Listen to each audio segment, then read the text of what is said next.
Hello friends, मैं तनुभा शर्मा दिल्ली से। आज मैं आपको ऑर्गेनिक सबसे पावरफुल खाद बता रही हूँ बनाना, जो हमारे फ्रूटिंग प्लांट्स के लिए और वेजिटेबल प्लांट्स के लिए ऐसा है कि इसे कहते हैं जीवा अमृत। जीवा अमृत जो कि जान डाल देता है पौधों में। जो पेड़ पौधे आपके सूख रहे हैं, फ्रूटिंग नहीं कर रहे हैं, वो आपको दोबारा से खिलखिलाते हुए दिख जाएंगे और फ्रूटिंग आएगी बहुत ज़्यादा। जो फ्रूट बनेगा, वेजिटेबल बनेगा, उसके अंदर बहुत ज़्यादा ताकत होगी। फ्रूट के अंदर मिठास होगी और जो वेजिटेबल होगा उसमें काफ़ी रस होगा। ये पहले 1944 से पहले बहुत ज़्यादा यूज़ होता था। यही यूज़ करते थे देसी लोग जो गांव में खेती करते थे। पहले ये केमिकल पेस्टिसाइड और ये जो डीएपी वगैरह हैं ये नहीं थे उस समय। उसके बाद ज़्यादा आने लगे ये। उससे पहले अपनी ऑर्गेनिक खेती ही होती थी। तो उसमें क्या होते थे, सूक्ष्म जीव भी बहुत होते थे मिट्टी में, केचुए वगैरह बहुत ज़्यादा होते थे। तो हमारी मिट्टी उपजाऊ रहती थी। केमिकल ने धीरे धीरे हमारी मिट्टी को बिल्कुल कर दिया है मरा हुआ, डेड कर दिया है मिट्टी को। मिट्टी के कारण जब डेड हो गई तो उसमें क्या हो गया, सारे पोषक तत्व मर गए। तो उसमें अब हमें कोई भी अच्छा फ्रूट वेजिटेबल नहीं मिलता है, सब केमिकल के थ्रू मिलता है, जिससे कि हमें दुनिया भर की बीमारियां लग रही हैं। आप सबको पता है, शुगर, बीपी, कैंसर तो हर घर में हो गया। तो सब फ्रेंड्स इसी वजह से ही है ना कि हमारा खान पान अच्छा नहीं है। मैं भी फ्रेंड्स पढ़ी लिखी हूँ, बट मैं अब क्या करती हूँ कि ऑर्गेनिक की तरफ वापस अपने आप को ला रही हूँ। इसलिए शुरुआत मैंने अपने घर से ही की है। अपने घर में मैं छत पे वेजिटेबल्स लगाती हूँ, क्योंकि मैंने एक बार घूमने गए थे हम, तो मैंने देखा था कि कितना ज़्यादा स्प्रे होता है खेतों में।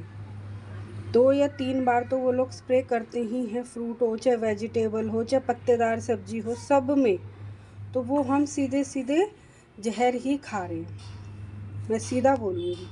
क्योंकि उसके बाद ना मैंने अपनी लाइफ में थोड़ा सा टर्न किया कि पैसे के पीछे थोड़ा सा कम भागो और ऑर्गेनिक खेती अपने घर में, चाहे छत पे करो चाहे बालकनी में करो, चाहे 2 सब्जी लगाओ 5 सब्जी लगाओ। मैं भी फ्रेंड्स दिल्ली की रहने वाली हूँ। मैंने कभी कोई खेत खलियान नहीं देखे थे, बट ऐसे घूमने जाते हैं ना तो मैंने काफ़ी ऑब्जर्व किया कि बहुत ज़्यादा केमिकल का यूज़ हो रहा है। ये मैं कोई भाषण नहीं दे रही फ्रेंड्स, मैं प्रैक्टिकली देख चुकी हूँ, इसलिए मैं आपको बता रही हूँ। और मैंने तो अपने आप को मोड़ लिया फिर ऑर्गेनिक की तरफ। और ऑर्गेनिक सब्जियों में मैं बीच में गई लेने, तो भाई साहब 3 गुना रेट। जो यहाँ पर 40 रुपये की लौकी मिल रही है और ऑर्गेनिक पे जाओ तो आपको 80-90। तो मैंने कहा क्यों ना हम घर में ही लगाएं। तो फिर मैंने थोड़ा सर्च किया और अब मैं काफ़ी सालों से, मतलब मुझे हो गए 7 से 8 साल गार्डनिंग करते हुए। तो अब मैं अपने घर में ही बोती हूँ। पहले थोड़ी कम क्वांटिटी में कुछ कुछ बोती थी मैं। अब तो मैं मोस्टली सोचती हूँ कि जितना हम कंज्यूम करते हैं घर में, सारा तो नहीं बो पाती हूँ फ्रेंड्स, फिर भी अपने आप को धीरे धीरे मैं तैयार कर रही हूँ कि मैं अपने घर में ही चीज़ों को बोऊँ। ठीक है फ्रेंड्स, आप भी अपने घर में ही बोइए। बाकी मैं अब लंबा भाषण नहीं दूँगी, आप लोग बोर हो जाएंगे। मैं आपको बता देती हूँ कैसे बनता है। देखिए, मैंने एक हिस्सा, जैसे 1 कटोरी मैंने ली है ये गार्डन की सॉइल। आप गार्डन की सॉइल भी ले सकते हैं, नर्सरी की सॉइल भी ले सकते हैं। और आप, अगर आपको बरगद के, पीपल के या कोई भी नीम के या पुराना वृक्ष हो उसके नीचे की मिट्टी मिले तो आप पक्का वही लीजिए। उससे क्या होगा कि हमारे माइक्रोब्स बहुत ज़्यादा होते हैं उस मिट्टी में। जो भी पुराना पेड़ होगा ना, बरगद और पीपल में तो हमेशा ऑक्सीजन रहता है, 24 घंटे वो ऑक्सीजन रिलीज़ करता है ना। तो उसके जो नीचे सूक्ष्म जीव होते हैं ना, जो कीटाणु होते हैं, गुड बैक्टीरिया होते हैं, वो हमेशा चार्ज रहते हैं, है ना। वो हमेशा मिट्टी को भुरभुरा करते रहते हैं और उसके नीचे की मिट्टी भी हमेशा जीवित रहती है। जीवित तो वैसे सारी मिट्टी होती है, बट उसमें बहुत ज़्यादा माइक्रोब्स होते हैं। और उसी पेड़ों पे जीव भी ज़्यादा बैठते हैं, जैसे तोता, मैना, चिड़िया, कबूतर, सारे ही, चील।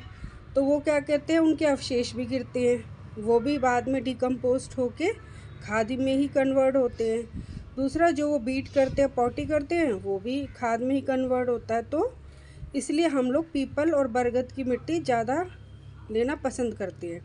मुझे मिल जाती है कई बार, और मैंने अपने गार्डन में क्या करा हुआ है, हर एक गमले में या जो भी मेरे पास कंटेनर है, मैंने सब में ना मिक्स करी हुई है। वो मैंने रखी हुई है थैला भर के वो, और जब भी कोई भी गमला बनाती हूँ ना मैं, तो मैं उसमें एक मुट्ठी मिला देती हूँ। तो सारे वो मल्टीपल जीव होते रहते हैं उसमें।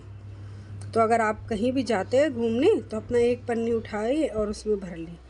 जब भी कोई गमला बनाया उसमें एक मुट्ठी डाल दी। देखिए जैसे ये है, ये तो मेरे गार्डन की सॉइल है, वहाँ की नहीं है, तो मैंने इसमें मिलाई हुई है। तो मेरे हर मिट्टी में अच्छे खासे इसमें जीवाणु हैं, ठीक है।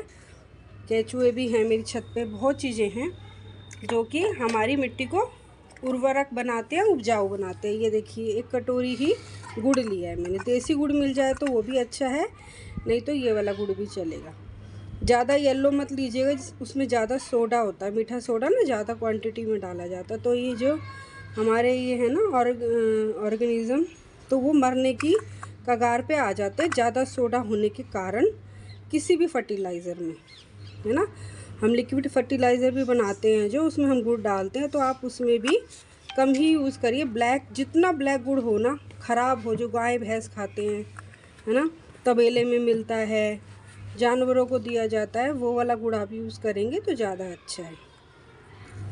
और एक कटोरी ही मैंने लिया है अपना बेसन, जो चने की दाल का बेसन होता है। आप खुद भी पीस सकते हैं, जो आपके चने होते हैं ना, आप उनको खुद भी मिक्सी में पीस के यूज़ कर सकते हैं। ये मेरा बाज़ार का है, एक कटोरी ये ले लीजिए। और आप ले सकते हैं सूखा हुआ उपला, सूखा भी ले सकते हैं आप। मेरे को ये ताज़ा गोबर मिल गया था, मैं जहाँ से दूध लेती हूँ ना, वहाँ पर से मुझे ताज़ा गोबर मिल गया था। मैंने उन आंटी को बहुत टाइम से बोल रखा था। तो आप वो एक एक कटोरी लेंगे तो ये आप तीन टाइम भी ले सकते हैं, और अगर आप वेट करके आधा किलो भी ले सकते हैं। ये तो फ्रेंड्स, अगर आपको गीला गोबर मिल जाए ना, तो बस आप समझ लीजिए कि आपके फ्रूट इतने आएंगे ना, इतने आएंगे कि आप खा भी नहीं पाएंगे।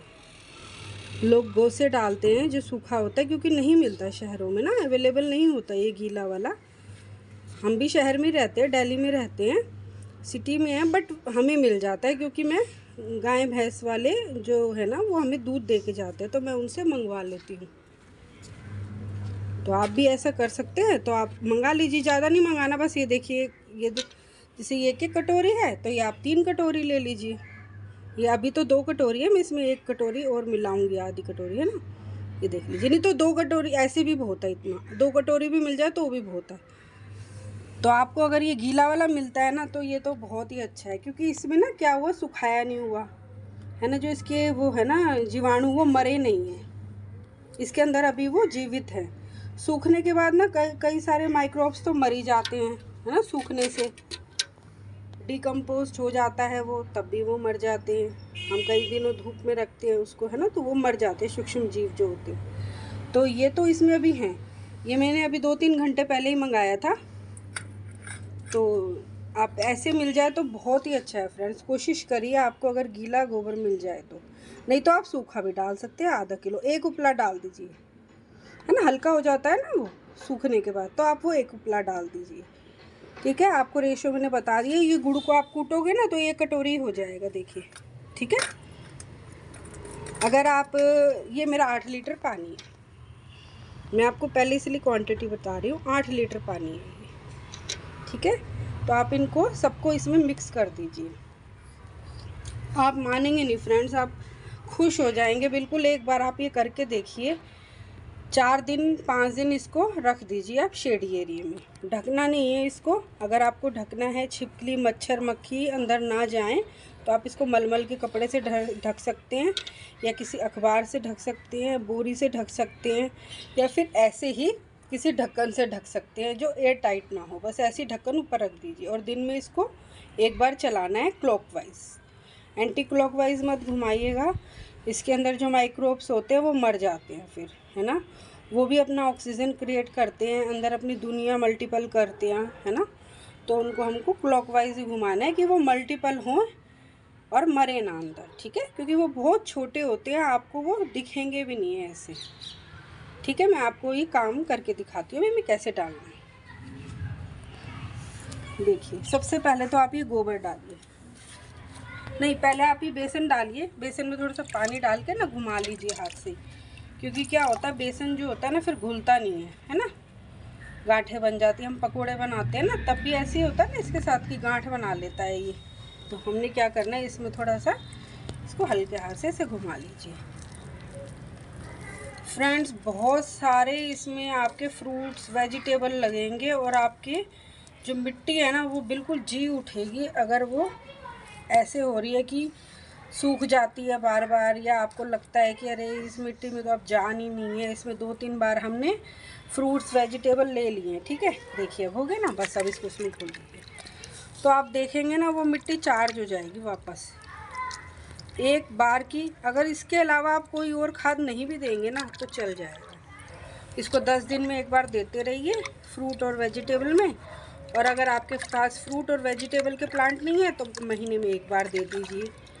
इंडोर प्लांट्स में नहीं देना है, आउटडोर सारे प्लांट्स को आप ये दे सकते हैं, ठीक है। देखिए मैंने डाल लिया। अब इसके बाद आप डाल दीजिए मिट्टी। फ्रेंड्स, आपको मैं ऐसी चीज़ बता रही हूँ ना कि आप एक बार बना लीजिए इसको, फिर आप खुश हो जाएंगे।